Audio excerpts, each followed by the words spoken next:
کلمہ پڑھتے ہی حضرت عمر نے فرمایا یا رسول اللہ جب آپ سچے، قرآن سچا، اسلام سچا، تو چھپ کے نماز پڑھنے کا کیا مطلب ہے؟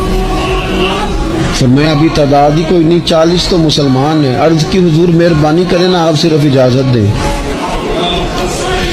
20 لوگوں کی صفیں بنا دی گئیں، ایک صف کے آگے حضرت عمر ہیں، ایک صف کے آگے حضرت امیر حمزہ ہیں۔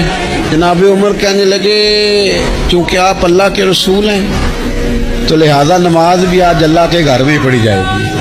تو حضرت عمر بیت اللہ شریف کے بیچ کھڑے ہو کے نعرہ لگاتے ہیں، فرماتے ہیں میں عمر ہوں، تم مجھے بھی جانتے ہو، میرے باپ کو بھی جانتے ہو، تم میرا قبیلہ بھی جانتے ہو، میں نے پڑھ لیا ہے محبوب کا کلمہ۔ اب جس نے بچے یتیم کرانے ہو اور اپنی بیوی بیوہ کرانی ہو وہ آئے اور مجھے روکے۔ یہ محبوب اللہ کے ہیں اور گھر بھی اللہ کا ہے تو نماز بھی آج اللہ کے گھر میں پڑھی جائے گی۔